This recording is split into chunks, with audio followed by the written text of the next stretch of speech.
پنجاب کے شہر ملکوال میں قائم سویٹ ہوم میں اسپیشل پرسنز ڈپارٹمنٹ کے تحت نابینا اسلامی بھائیوں میں دینی تعلیمات سے آراستہ کرنے کے لیے شعبہ مدرسۃ المدینہ فیضان اہل بیت قائم کیا گیا ہے، جہاں انشاءاللہ الکریم نابینا بچے حفظ و نظرہ کی تعلیمات حاصل کریں گے۔ اس رہائشی مدرسۃ المدینہ میں نابینا بچوں کے لیے صاف ستھرے رہائشی کمروں میں نہ صرف بیڈ بلکہ بچوں کے سامان وغیرہ رکھنے کے لیے الماریاں بھی بنائی گئی ہیں۔ صاف ستھرا واش روم اور وضو خانہ بھی تعمیر کیا گیا ہے۔ مدرسۃ المدینہ میں داخل ایک نابینا اسلامی بھائی نے خوشی کا اظہار کیا اور مدنی خبروں کو اپنے تاثرات بھی دیے۔ فیضان اہل بیت دعوت اسلامی مدرسہ انہوں نے ابتدا کیا ہے، تو اس مدرسے میں جتنا ہو سکتا ہے میری طرف سے آپ کو درخواست ہے کہ نابینا افراد کو داخل کروائیں، کیونکہ اس مدرسے میں گھر جیسا ماحول ہے، بیڈ لگے ہوئے ہیں، الحمدللہ جیسے گھر کا ماحول ہوتا ہے۔ اس حوالے سے ذمہ دار اسلامی بھائی نے مدنی خبروں کو بتایا، ہمارے نابینا اسلامی بھائیوں کا مدرسہ شروع ہو چکا ہے، داخلے جاری ہے الحمدللہ۔ ہمارے عبدالمصطفیٰ بھائی، محمد کلیم اللہ بھائی، استاد صاحب بھی تشریف لائے ہیں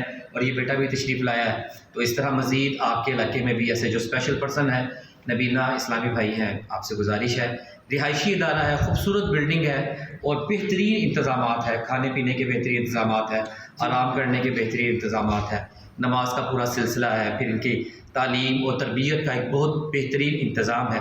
آپ سے گزارش ہے کہ جلد سے جلد ایسے افراد کو ڈھونڈ کر اس ادارے تک پہنچائے۔ یہ ایک رہائشی ادارہ ہے جو کہ ملکوال میں قائم ہے۔ اللہ تعالیٰ برکت عطا فرمائے۔ جبکہ رکن شورا حاجی محمد اظہر اتاری نے مدرسۃ المدینہ فیضان اہل بیت کے حوالے سے مدنی خبروں سے گفتگو کی اور ملکوال اور اطراف کے عاشقان رسول کو اپنے نابینا بچوں کو مدرسۃ المدینہ میں داخل کروانے کی ترغیب بھی دلائی۔ آپ تمام عاشقان رسول، آپ کے جاننے والے ملنے والوں میں کوئی بھی نابینا ہو، آپ ان کو ترغیب دلائیں، ذہن بنائیں اور فیضان اہل بیت مدرسۃ المدینہ ملکوال ضلع منڈی بہاؤالدین میں جو داخلے جاری ہیں، اس میں ان نابینا افراد کو ایڈمیشن دلوائیں۔ انشاءاللہ الکریم آپ کو بھی ثواب ملے گا اور یہ قرآن پاک حفظ کر کے اپنے گھر کے لیے، اپنے وہ خاندان کے لیے ایک وہ حافظ بن کے برکتوں کا ذریعہ بنیں گے، آپ کو بھی ثواب جاریہ کا حصہ ملے گا۔